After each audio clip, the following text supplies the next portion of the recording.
నమస్కారం గురుగారు. నమస్తే. గురువుగారు, ఒక ఇంటికి ఎన్నో ఎన్నో రకాల వాస్తు దోషాలు ఉంటాయి కదా! అవి పోవాలంటే ఏం చేయాలంటారు? ఎన్నో రకాలుగా వాస్తు దోషాలంటే ఇల్లు బాగాలేకపోతేనే వాస్తు దోషాలుంటాయి. హ్మ్. ఒక అపార్ట్‌మెంట్ ఉంది. అపార్ట్‌మెంట్‌లో మనకి మినిమమ్ వాస్తు అనేది 100% అని చెప్తారు. 100% లేదు. వాస్తు 85% ఉంటది. 85%లో కూడా మేము 75% తెస్తాం. మినిమమ్ 75% వాళ్ళు బాగానే ఉంటారు ఆ ఇంట్లో. హ్మ్. ఆయా దిశలను బట్టి ఆయా అపార్ట్‌మెంట్ గాని, ఇల్లు గాని అది ఏది తీసుకుంది దాన్ని తగినట్టు మనం ఇల్లు కట్టుకుంటే వాస్తు దోషాలు లేకుండా ఉంటాయి. ఒక గృహాన్ని కొనాలనుకున్నప్పుడు హ్మ్. మనం గమనించాల్సిన ముఖ్యమైన విశేషాలేంటి? ఇది ఎవరికైనా చూపించుకోవాలి వాస్తు ప్రకారం ఉందా లేదని. అది హ్మ్. ఏ ఫేసింగ్ అయినా పర్వాలా. నీ పేరుతో పలానా ఫేసింగ్ పనికొస్తుంది అదేం గాదు. ఈస్ట్ ఫేసింగ్ అయితే మంచిది. నార్త్ ఫేసు మంచిదే. వెస్ట్ ఫేస్ మంచిదే. సౌత్ కూడా కొంతమందికి కొనుక్కుంటారు. హ్మ్. కానీ దానికి తగినట్టు ఇల్లుండాలి. అపార్ట్‌మెంట్ అయినా, ఇల్లైనా ఆ సౌత్ ఫేసింగ్ తగినట్టు ఇల్లుంటే బానే ఉంటది. అది రేట్ కూడా తక్కువొస్తది. ఓకే. ఓకే. ఈస్ట్ ఫేసింగ్ కావాలంటే ఎక్కువ రేట్ చెప్తారు. నార్త్ అంటే ఎక్కువ వెస్ట్, సౌత్ తక్కువ రేట్‌కొస్తాయి. కానీ అన్నీ పనికొస్తాయి గానీ దానికి తగినట్టు మనకి ఇల్లు లోపలంతా ఉండాలి. ఓకే. లేపోతే ఇబ్బందులొస్తాయి. ఇప్పుడు సహజంగా బీరువా అనేది బెడ్‌రూమ్‌లో పెట్టుకుంటాం కదా! హ్మ్. సహజంగా ఏ రూమ్‌లో పెట్టుకుంటే మంచిదంటారు? ఏ దిశలో మనము పెట్టుకోవాలి? సౌత్ వెస్ట్ మాస్టర్ బెడ్‌రూమ్ అంటాం. హ్మ్. South west corner. South west కార్నర్‌లో మాస్టర్ బెడ్‌రూమ్. మాస్టర్ బెడ్‌రూమ్‌లో కాట్స్ పెద్ద పెద్దగా అది రాక్షస్థానం. హ్మ్. అది బరువులు. హైట్, వెయిట్ 2 విధాలుగా ఉంటదది. దానిలో ఏం చేయాలంటే సౌత్ వాల్‌కైనా బీరువా పెట్టుకోవచ్చు. వెస్ట్ వాల్‌కైనా ఆ కార్నర్‌కి మనం ఒకటి ఈస్ట్ ఫేసింగ్ అయినా పెట్టుకోవచ్చు. లేకుంటే నార్త్ ఫేసింగ్ అయినా పెట్టుకోవచ్చు. ఆ కార్నర్‌లో పెట్టాలి. హ్మ్. లేదు కబోర్డ్‌లుండయి. బీరువా పెట్టడానికి వీలు కాదు. లోపల గాడ్రేజ్ ఒక చిన్నదుంటది కదా! ఆ కబోర్డ్‌లు తెచ్చి బరువు పెట్టుకోవాలి. అదే పాయింట్ ఇంకెక్కడ పెట్టకూడదు. ఓకే. మాస్టర్ బెడ్‌రూమ్‌లో సౌత్ వెస్ట్ కార్నర్‌లోనే బీరువా గాని, చిన్న బాక్స్ గాని ఏదైనా బరువుండేట్టుగా పెట్టుకోవాలి. పెట్టుకుంటే ప్రశాంతంగా ఉంటారు. డబ్బులు ఉంటాయి. ఇప్పుడు చాలా మంది బీరువా అనేది మెయింటైన్ చేయట్లేదు గదా గురుగారు. ఆ దిక్కున ఎటువంటి బరువు పెట్టుకుంటే మంచిదంటారు? అందుకే నేను చెప్పాను కదా! ఇప్పుడు కబోర్డ్ ఉంటది. కబోర్డ్‌లో గాడ్రేజ్‌వి చిన్నయి ఉంటాయి బాక్సులు. హ్మ్. బరువుంటది. అది తెచ్చి ఆ కబోర్డ్ లోపల పెట్టుకోవాలి. ఓకే. పెట్టుకొని అక్కడ మనం డబ్బులైనా ఏదైనా పెట్టుకోవాలి. బీరువా ఉండాల్సిన అవసరమే లేదు. వాస్తు సరిగ్గా లేని ఇంట్లో ఎటువంటి సంకేతాలు కనిపిస్తాయంటారు? వాస్తు సరిగ్గా లేకపోతే ఇంట్లో తగాదాలుంటాయి.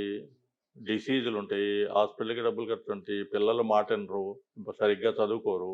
ఆ ఇల్లంతా కొంచెం నానా చికాకులుగా ఉంటది. ఒకరికొకరు మాట వినరు. హ్మ్. ఇయన్నీ గూడా వాస్తు దోషాల వల్లనే వస్తాయి. ఓకే. ఓకే. ఇల్లు సరిగ్గా ఉంటే ఏమి రావు. ప్రశాంతంగానే ఉంటారు ఇంట్లో అందరూ. హ్మ్. జాతకరీత్యా బాగాలేకపోయినా గూడా వాస్తురీత్యా బాగుంటే హ్మ్. అందుకనే గృహవాస్తు ఉంటే గ్రహవాస్తు ఏం చేయదు. గ్రహవాస్తు బాగాలేకపోయినా గృహవాస్తు కరెక్ట్‌గా ఉంటే గ్రహవాస్తు ఏం చేయదు. కానీ ఆ టైంలో వాళ్ళకి ఫైనాన్షియల్‌గా డబ్బులు రాకపోయినా కూడా ప్రశాంతంగా ఉంటారు. ఓకే. మళ్ళా గ్రహాలు మళ్ళా ఈ డౌన్ స్టేజ్, అప్ స్టేజ్‌కొచ్చినప్పుడు మళ్ళా బానే ఉంటారు. ఓకే. మెయిన్ వీలైనంత వరకు వాస్తు ప్రకారంగా పెట్టుకోవాలి. అది వాస్తు శాస్త్రంలో చెప్పేది. ఇప్పుడు ఒక ఇల్లు కట్టిచ్చేసిన తర్వాత దాని వాస్తు బాలేదు అని తెలిసిందనుకో, ఆ టైంలో ఏం చేస్తే మంచిది? అంటే ఇంకా ఇల్లే మార్చేయాలా? లేకపోతే దానికేదైనా పరిహారం దొరుకుతుందా? బాగాలేని మనం వీలైనంత వరకు ఎవరికైనా తెలిసిన వాళ్ళకి చూపించుకొని దాన్ని రెక్టిఫై చేసుకోవాలి. కొన్ని రెమెడీస్ ఉంటాయి. హ్మ్. ఆ రెమెడీ చేసుకుంటే వాస్తు దోషాలు తగ్గుతాయి. అయితే గురుగారు రెమెడీసే కాకుండా ఏదైనా మార్పులు చేసుకుంటే సరిపోతుందంటారా? మార్పులు చేసుకోవాలి. వీలైనంత వరకు చేసుకున్న తర్వాత, దాని తర్వాత రెమెడీ అనేది ఒక మత్స్య యంత్రం అనేది ఇంట్లో కంపల్సరీ ఉండాలి. ఏ ఇంట్లో అయినా. ఓకే. అది చాలా వరకు వాస్తు దోషాలను కంట్రోల్ చేసేది మత్స్య యంత్రం. అది మామూలుగా శంకుస్థాపనలో పెడతారు. హ్మ్. శంకుస్థాపనలో పెడితే అది అది పెడతారు. ఆ టైంకి అయిపోద్ది. దేవుడి గదిలోనే మత్స్య యంత్రం ఉండాలి. ఓకే. కంపల్సరీ ఉండాలి. ఒక ఇంటికి పైన రాక్షసుడి బొమ్మ పెడతారు కదా! ఆ! అలా పెట్టడం మంచిదే అంటారా?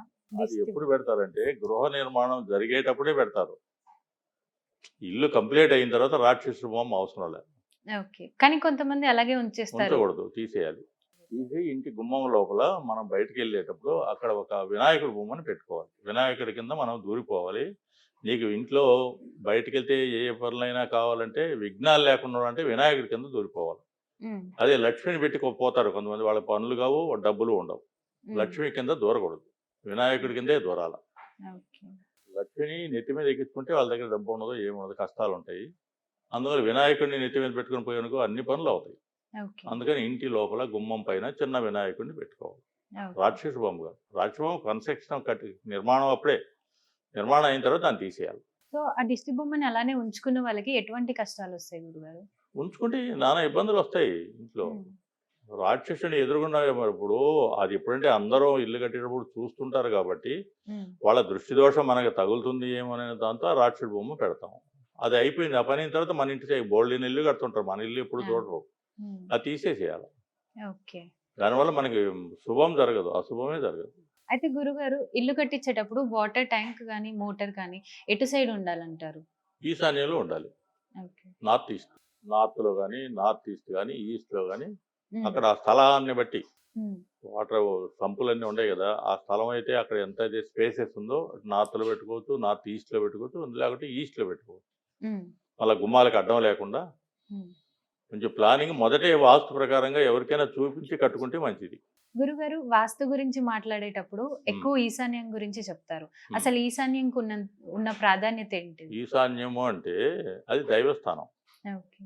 ఇప్పుడు ఒక ఈస్ట్ ఫేసింగ్ ఉందనుకో, ఈస్ట్ ఫేసింగ్ ఎందుకు కడతామంటే హ్మ్. అది ఇంద్రస్థానం. ఈస్ట్‌లో ఉండేది ఇంద్రుడు. హ్మ్. కుబేరుడు అంటే ఉత్తరంలో ఉంటాడు. ఉత్తరంలో కుబేర స్థానం. ఉత్తరానికి, తూర్పుకి మధ్యలో ఉండేది ఈశ్వర స్థానం. దైవస్థానం ఈశాన్యం.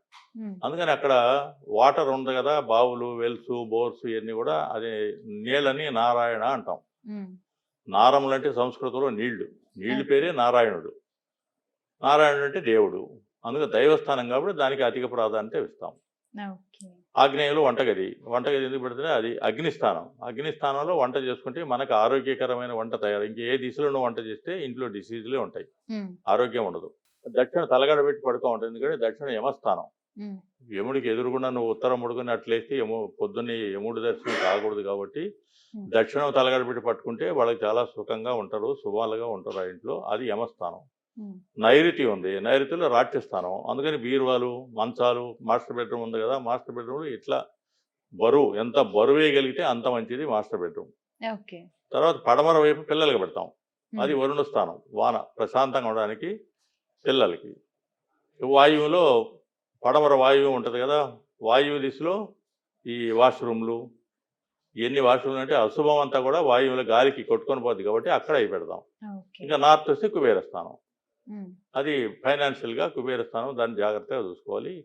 ఈస్టు, నార్త్ ఈస్టు, నార్తు ఈ ఉత్తరాన్ని నుంచి ఈస్ట్‌కి, ఈస్ట్ నుంచి ఉత్తరానికి వచ్చే మధ్యలో ఉండే కార్నరు దైవస్థానం. హ్మ్. దాన్ని మనం చాలా జాగ్రత్తగా చూసుకొని, ఆ మూలలో బరువు లేకుండా అక్కడ ఒక బౌల్ లాంటిది పెట్టుకొని, రోజు వాటర్ పోసి దానిలో 4 పువ్వులేస్తే మనకు లక్ష్మీ నిలయంగా ఉంటది ఆ ఇల్లు. ఓకే గురుగారు. చాలా చక్కగా వివరించారు. ధన్యవాదాలు.